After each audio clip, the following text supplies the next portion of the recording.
नमस्कार दोस्तों। आज की वीडियो को तभी देखना जब आपके पास वीडियो अंत तक देखने का समय हो। अगर समय नहीं है तो वीडियो को लाइक करके सेव कर लो ताकि बाद में भी देख सको। और क्षमा करना, वीडियो में ज्यादा एडिटिंग नहीं है, बस आपके 100 से अधिक प्रश्नों के उत्तर हैं, तो आवाज पर ध्यान देना। चलिए दर्शकों, शुरू करते हैं। भाग 1, ईश्वर और परमात्मा से संबंधित प्रश्न। प्रश्न 1, ईश्वर क्या है? क्या उसे हम देख सकते हैं या केवल अनुभव कर सकते हैं? उत्तर, ईश्वर वह अनंत शक्ति है जिससे यह जगत उत्पन्न, स्थित और लीन होता है। उसे आंखों से नहीं देखा जा सकता क्योंकि आंखें भौतिक हैं और वह दिव्य है, परंतु उसे अनुभव किया जा सकता है प्रेम, भक्ति, ध्यान और आत्मज्ञान के द्वारा। जैसे वायु दिखाई नहीं देती पर अनुभव होती है, वैसे ही ईश्वर भी अनुभव योग्य है। प्रश्न 2, क्या ईश्वर सभी में विद्यमान है या केवल कुछ विशेष में? उत्तर, ईश्वर सभी में विद्यमान है, जीव, जड़, चर अचर सब में। लेकिन उसका प्रकाश उस साधक में अधिक झलकता है जो शुद्ध मन और प्रेम से उसे स्वीकार करता है। जैसे सूर्य सबको प्रकाश देता है पर साफ दर्पण में उसकी किरणें अधिक स्पष्ट दिखती हैं। प्रश्न 3, ईश्वर का स्वरूप क्या है? क्या वह रूपहीन है या रूपधारी भी? उत्तर, ईश्वर का स्वरूप 2 प्रकार का है। निर्गुण निराकार, जैसे प्रब्रह्म जो रूप, रंग, आकार से परे है। सगुण साकार, जैसे श्री राम, श्री कृष्ण, शिव आदि जो भक्तों की भक्ति के लिए रूप धारण करते हैं। दोनों सही हैं। यह साधक की श्रद्धा पर निर्भर है कि वह ईश्वर को किस रूप में स्वीकार करता है। प्रश्न 4, परमात्मा और ईश्वर में क्या अंतर है? उत्तर, सामान्यतः लोग दोनों शब्द एक ही अर्थ में लेते हैं। ईश्वर सृष्टि के पालनहार और लोक व्यवहार से जुड़ा रूप। परमात्मा आत्माओं का परम आश्रय, अनंत और निराकार सत्ता। जैसे नदी और सागर, नदी ईश्वर के रूप जैसी है और सागर परमात्मा जैसा। प्रश्न 5, ईश्वर की कृपा पाने का सबसे सरल मार्ग क्या है? उत्तर, सच्ची भक्ति जिसमें छल, दिखावा या अहंकार ना हो। ईश्वर का नाम जप, सेवा, दया, प्रेम और सत्य आचरण, यही सबसे सरल मार्ग है। प्रश्न 6, क्या ईश्वर हमें पहले से जानता है कि हम क्या करेंगे? उत्तर, हाँ, ईश्वर सर्वज्ञ है। उसे हमारे अतीत, वर्तमान और भविष्य सब ज्ञात हैं। लेकिन इसका अर्थ यह नहीं कि हमारी स्वतंत्र इच्छा समाप्त हो जाती है। हमारे कर्म हम स्वयं चुनते हैं, पर ईश्वर पहले से जानता है कि हम क्या चुनेंगे। प्रश्न 7, क्या ईश्वर कर्मों से प्रभावित होता है या सभी घटनाओं पर उसका नियंत्रण है? उत्तर, ईश्वर कर्मों से प्रभावित नहीं होता। वह साक्षी है, नियंता है, परंतु उसने जो नियम, कर्मफल का सिद्धांत बनाया है, उसी से घटनाएं घटती हैं। जैसे राजा स्वयं नियम से ऊपर है, पर राज्य में सब नियमों के अधीन है। प्रश्न 8, ईश्वर के प्रेम और भय में कौन अधिक श्रेष्ठ है? उत्तर, ईश्वर का प्रेम श्रेष्ठ है। भय से हम पाप से बचते हैं, पर प्रेम से हम ईश्वर के समीप पहुंचते हैं। भय तात्कालिक है, प्रेम शाश्वत है। रामकृष्ण परमहंस कहते थे, भय में दूरी है, प्रेम में निकटता है। प्रश्न 9, क्या ईश्वर की पूजा बिना गुरु के संभव है? उत्तर, हाँ, संभव है, लेकिन गुरु का मार्गदर्शन पूजा को सही दिशा देता है। जैसे बच्चा अपने आप चल सकता है, पर गुरु उसे गिरने से बचाता है और सही राह दिखाता है। प्रश्न 10, ईश्वर को अनुभव करने के लिए मन को कैसे तैयार करें? उत्तर, मन को शुद्ध करें। लोभ, क्रोध, अहंकार कम करें। नाम जप करें। निरंतर स्मरण से मन पवित्र होता है। ध्यान करें, एकाग्रता बढ़ती है। सत्संग करें, जिससे विचार शुद्ध होते हैं। शुद्ध मन में ही ईश्वर का प्रतिबिंब दिखाई देता है। प्रश्न 11, क्या भगवान हमारे दुखों में सुख पाने की कला भी सिखाते हैं? उत्तर, हाँ, सच्चा भक्त दुख में भी भगवान को याद करता है और उसमें भी सुख पाता है। भगवान हमें यह सिखाते हैं कि दुख केवल अहंकार और अपेक्षाओं से उत्पन्न होता है। उनके शरणागत होकर हम दुख में भी आनंद अनुभव कर सकते हैं। प्रश्न 12, ईश्वर की शक्ति और ज्ञान की सीमा क्या है? उत्तर, ईश्वर असीम है। उसकी शक्ति, ज्ञान, प्रेम की कोई सीमा नहीं। वह अनंत है और उसके आगे कोई सीमा शब्द लागू ही नहीं होता। प्रश्न 13, क्या कोई व्यक्ति बिना जन्म जन्मांतर साधना किए परमात्मा को प्राप्त कर सकता है? उत्तर, अपवाद संभव हैं। यदि किसी जन्म में व्यक्ति पूर्ण समर्पण और सच्ची भक्ति से जीवन जिए तो वह उसी जन्म में परमात्मा को पा सकता है, लेकिन अधिकांश आत्माएं धीरे धीरे साधना के कई जन्मों के बाद ही शुद्ध होती हैं। प्रश्न 14, ईश्वर का प्रेम पाने से जीवन में किस तरह के परिवर्तन आते हैं? उत्तर, मन शांत हो जाता है, भय और चिंता कम हो जाती है, भीतर प्रेम और करुणा जागृत होती है, जीवन की दिशा बदल जाती है, सांसारिक मोह कम और आत्मिक रस बढ़ जाता है। प्रश्न 15, क्या ईश्वर स्वयं को छुपाता है ताकि हम उसे खोजें? उत्तर, हाँ, यह ईश्वर का ही खेल, लीला है। वह स्वयं को जगत के आवरण में छुपा लेता है ताकि जीव खोज करे। खोज में साधक शुद्ध होता है और जब तैयार हो जाता है तब ईश्वर स्वयं प्रकट होता है। अब रश्मि जी के प्रश्नों के उत्तर। प्रश्न, नारायण के अवतार विलीन होते हैं, फिर गोलोक कैसे? क्या राम जी का अलग लोक है? उत्तर, सभी अवतार नारायण से ही प्रकट होते हैं और अंततः उन्हीं में विलीन होते हैं, परंतु श्री कृष्ण का गोलोक और श्री राम का साकेत लोक शाश्वत हैं। ये धाम सृष्टि से परे हैं, जहां वे अपने निज स्वरूप में निवास करते हैं। अवतार का अंत केवल पृथ्वी लीला के लिए है, उनके मूल धाम नित्य और अविनाशी हैं। प्रश्न 2, परब्रह्म के बारे में बताइए। उत्तर, परब्रह्म वह है जो सर्वोच्च सत्ता है, ईश्वर का भी आधार, निर्गुण, निराकार, अनंत, अचल। सब नाम, रूप, धर्म अंततः उसी परब्रह्म में विलीन हो जाते हैं। प्रश्न 3, क्या गोलोक धाम पहले से मौजूद था? उत्तर, हाँ, गोलोक, साकेत, कैलाश आदि लोक नित्य धाम हैं। इन्हें सृष्टि के साथ नहीं बनाया गया, ये समय और प्रकृति से परे है। 4, क्या राम नाम जन्म से पहले था? हाँ, नाम पहले से शाश्वत रूप में विद्यमान है। राम नाम स्वयं परब्रह्म का स्वरूप है, इसलिए भगवान के अवतार लेने से पूर्व ही नाम शक्तिशाली है। 5, क्या कृष्ण नाम जन्म से पहले था? हाँ, कृष्ण का अर्थ है जो आकर्षित करता है। ये नाम सनातन से ही परब्रह्म का एक दिव्य नाम है, न कि केवल जन्म के बाद प्रचलित हुआ। भाग 2, आत्मा और जीवन का रहस्य। 16, आत्मा और चेतना में अंतर क्या है? आत्मा शाश्वत सत्ता है जो कभी नष्ट नहीं होती। चेतना आत्मा का प्रकाश है जो शरीर और मन को जीवंत करता है। जैसे सूर्य और उसकी रोशनी, वैसे ही आत्मा और चेतना का संबंध है। 17, क्या आत्मा अमर है या उसका कोई अंत है? आत्मा अमर है। शरीर बदलते हैं, लेकिन आत्मा न जन्म लेती है न मरती है। भगवत गीता, न जायते म्रियते व कदाचित। आत्मा सदा अविनाशी है। 18, आत्मा कैसे जन्म और मृत्यु के चक्र से मुक्त होती है? जब आत्मा अपने असली स्वरूप को पहचान लेती है और परमात्मा से जुड़ जाती है, तब वह पुनर्जन्म से मुक्त हो जाती है। कर्म बंधन समाप्त करना, भक्ति और ज्ञान प्राप्त करना, ईश्वर में पूर्ण समर्पण करना, यही मुक्ति का मार्ग है। 19, आत्मा और शरीर का संबंध क्या है? शरीर आत्मा का वाहन है। आत्मा ड्राइवर है, शरीर रथ है और मन उसकी लगाम है। जब आत्मा शरीर को त्याग देती है तो शरीर पंच तत्व में मिल जाता है। क्या आत्मा किसी कर्म से प्रभावित होती है?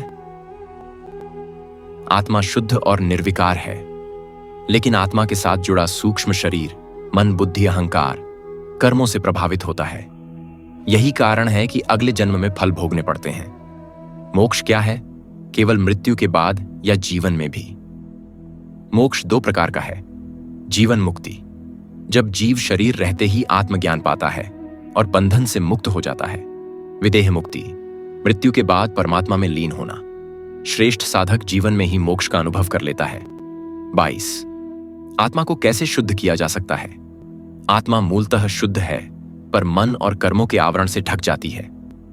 इन्हें हटाने के उपाय: नाम स्मरण, सत्संग, सत्य आचरण, सेवा और करुणा। इनसे आत्मा का तेज पुनः प्रकट होता है। 23, क्या हम अपनी आत्मा की स्थिति को देख या महसूस कर सकते हैं? हाँ, साधना और ध्यान से आत्मा की स्थिति अनुभव की जा सकती है। गहरी शांति, आनंद और अद्वितीय प्रकाश आत्मा के अनुभव का संकेत है, लेकिन इसे बाहरी आंखों से नहीं, अंतर्दृष्टि से देखा जाता है। 24, क्या आत्मा सभी प्राणियों में समान रूप से होती है? हाँ, आत्मा का स्वरूप सब में समान है, चाहे मनुष्य, पशु, पक्षी या कोई भी। भेद केवल शरीर और चेतना की अभिव्यक्ति में है। इसीलिए अहिंसा और समान दृष्टि को श्रेष्ठ माना गया है। 25 आत्मा और मन का संबंध क्या है? आत्मा साक्षी है और मन उसका उपकरण है। मन विचार करता है, लेकिन आत्मा केवल देखती और जानती है। जब मन शांत हो जाता है तब आत्मा का प्रकाश साफ दिखने लगता है। भाग 3 साधना, तप और ध्यान। 26 साधना की असली शक्ति क्या है? साधना की शक्ति यह है कि यह मन, बुद्धि और आत्मा को शुद्ध करके साधक को परमात्मा से जोड़ देती है। साधना से विकार शांत होते हैं, आत्मबल जागता है और दिव्य अनुभव मिलता है। 27 कौन सा साधना सबसे जल्दी परिणाम देती है? नाम जप और भक्ति साधना सबसे सरल और शीघ्र फलदायी है।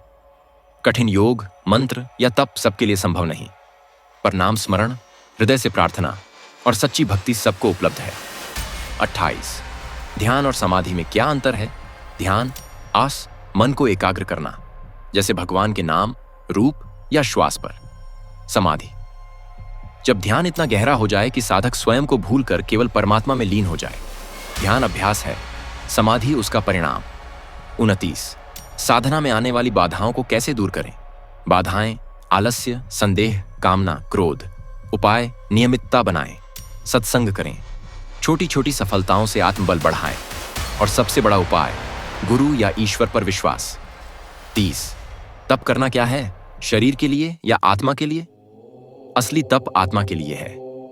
शरीर को कष्ट देना तप नहीं है, बल्कि इंद्रियों और मन को संयमित करना ही तप है। शरीर तप साधना का सहायक है, आत्मा तप साधना का लक्ष्य है। 31 क्या कठोर तप जरूरी है या सरल उपाय भी पर्याप्त है? कठोर तप सबके लिए नहीं। ईश्वर सरल भक्ति और निष्कपट मन से भी प्रसन्न हो जाते हैं। गोपियों ने कठोर तप नहीं किया, फिर भी वे भगवान को पा गईं। 32 ध्यान में मन क्यों भटकता है और इसे कैसे स्थिर करें? मन की प्रवृत्ति है चंचल होना। उपाय श्वास पर ध्यान देना, नाम जप करते रहना, मन के भटकने पर बार बार प्रेम से उसे लौटाना। नियमित अभ्यास से मन स्थिर होने लगता है। 33 ध्यान करते समय विचारों का अवरोध कैसे दूर करें? विचारों को रोकने की कोशिश मत करो, उन्हें आने दो और देखते रहो। धीरे धीरे वे स्वयं शांत हो जाते हैं, जैसे आकाश में बादल गुजर जाते हैं। 34 साधना में गुरु की भूमिका कितनी आवश्यक है? गुरु दीपक की तरह है जो अंधकार को हटाकर रास्ता दिखाता है। बिना गुरु साधक बार बार भ्रमित हो सकता है। गुरु अनुभव से सीधी राह सिखाते हैं। 35 क्या बिना गुरु साधना संभव है? हां, संभव है। सच्चे हृदय से ईश्वर को गुरु मानकर साधना की जा सकती है, परंतु मानवीय गुरु साधना को सहज और सुरक्षित बना देते हैं। 36 कौन सी साधना मोक्ष के लिए श्रेष्ठ है? भक्ति साधना श्रेष्ठ है। ज्ञान और योग से मोक्ष कठिन है, पर भक्ति से सहज है। भगवान कहते हैं, भक्त्या माम भिजानाति, केवल भक्ति से ही मुझे जाना जा सकता है। 37 नित्य साधना का समय और विधि क्या हो? ब्रह्म मुहूर्त सुबह 4 से 6 बजे सर्वोत्तम समय है। साधना विधि स्नान, आसन पर बैठना, नाम जप, ध्यान, प्रार्थना। नियमितता सबसे महत्वपूर्ण है। 38 साधना के दौरान अनुभव होने वाले रहस्य क्या हैं?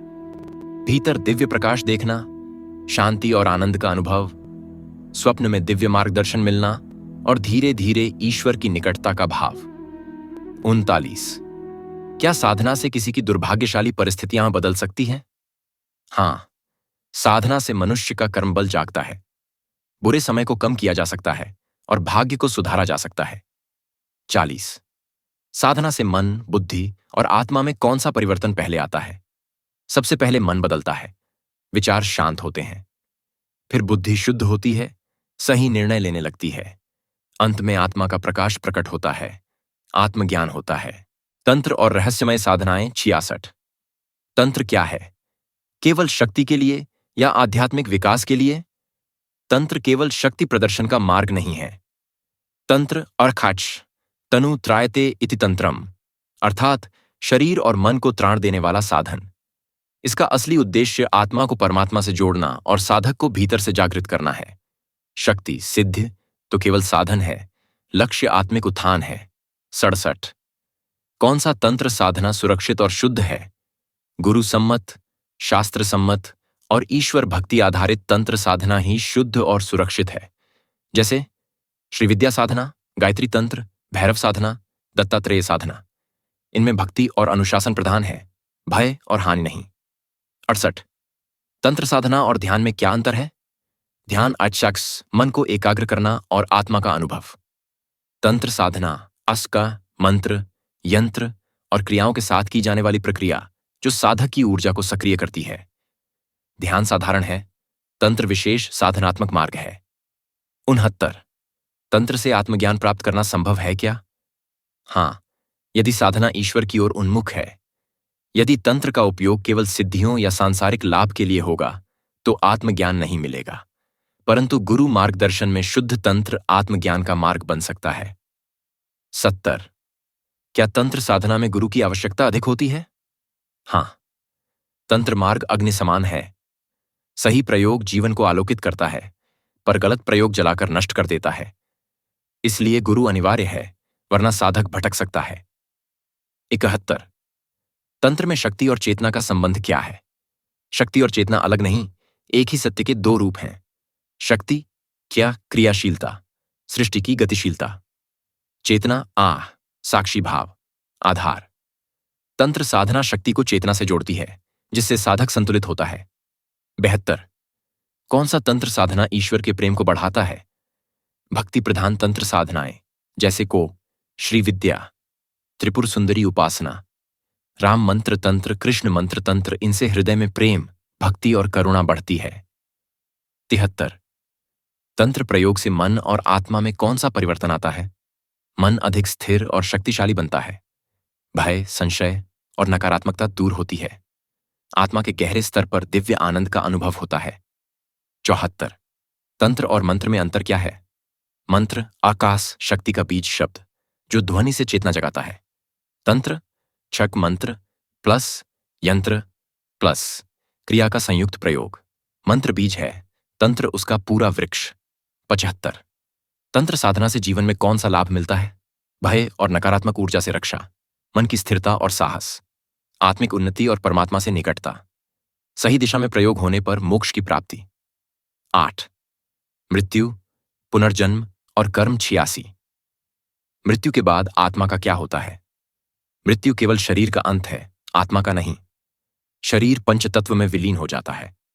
आत्मा सूक्ष्म शरीर, मन, बुद्धि, संस्कारों के साथ अगले लोक में जाती है, फिर कर्मानुसार नया जन्म लेती है। 87। पुनर्जन्म के नियम क्या हैं? 1. कर्म, अच्छे बुरे कार्य।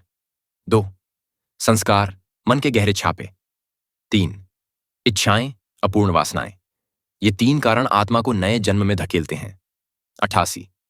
कर्म और जन्म का संबंध कैसे काम करता है?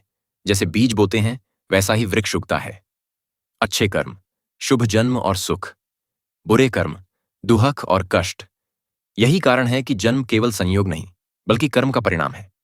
89। अच्छे और बुरे कर्मों का परिणाम कब मिलता है? 3 स्तर हैं। 1. दृष्ट फल, तुरंत, जैसे गाली दोगे तो सामने वाला नाराज होगा। 2. संहित फल, इसी जीवन में कुछ देर से। 3. संस्कृत फल, अगले जन्म में। 90। क्या कर्मों को बदलकर भविष्य बदला जा सकता है? हाँ, अच्छे कर्म करने से बुरे कर्मों का प्रभाव घटता है। भक्ति, दान, प्रायश्चित और ध्यान से कर्मों का भार हल्का होता है। अतः कर्म ही भविष्य का निर्माता है। 91। मृत्यु का भय कैसे समाप्त किया जा सकता है?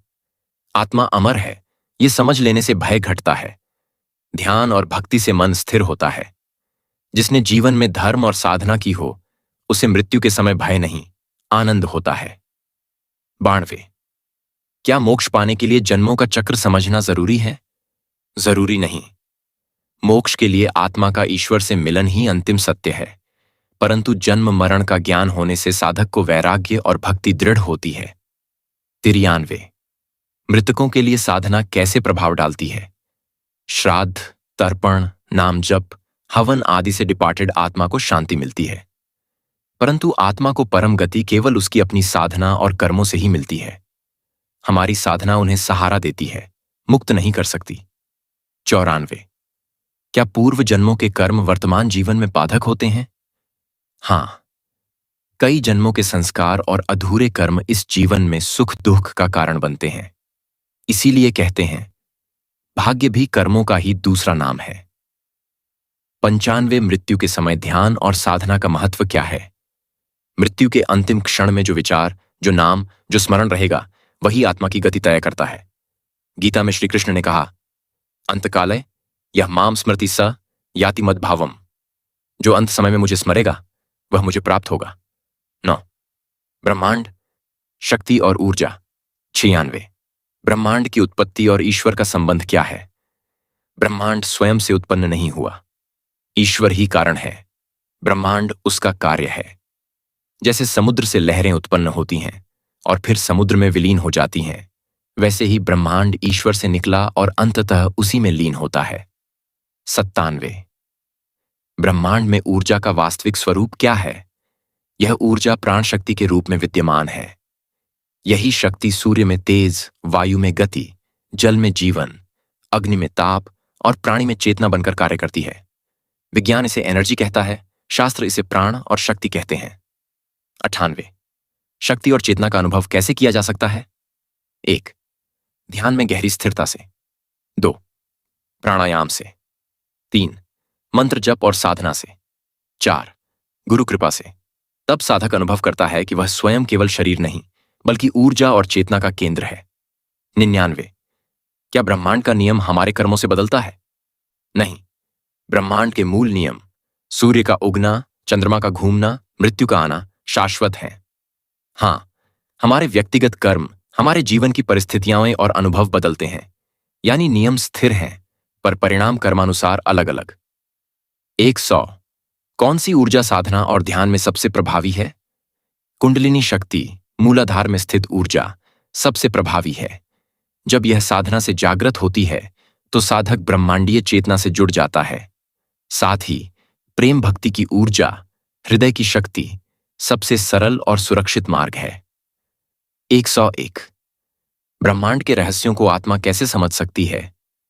जब आत्मा अज्ञान और अहंकार के पर्दे हटा देती है तब उसे ज्ञात होता है कि मैं ब्रह्मांड से अलग नहीं हूं। ध्यान, समाधि और आत्मज्ञान से आत्मा अनुभव करती है कि संपूर्ण ब्रह्मांड उसी का विस्तार है। यही अवस्था ब्रह्मज्ञान कहलाती है। भाग 10 छोटे छोटे दैनिक रहस्य और अनुभव। ये प्रश्न सीधे जीवन से जुड़े हैं ताकि साधक अपने रोजमर्रा के कर्मों में भी आध्यात्मिकता अनुभव कर सके।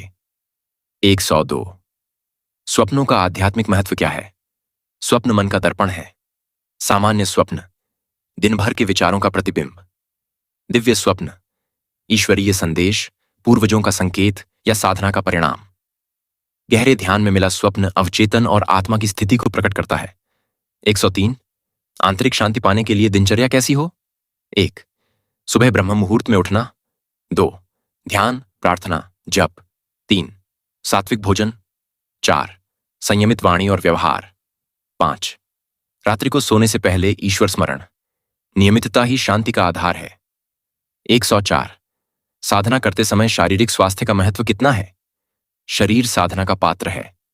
अस्वस्थ शरीर साधक को विचलित करता है। साधना तभी गहरी होती है जब शरीर संतुलित, स्वच्छ और संयमित आहार से समर्थ हो।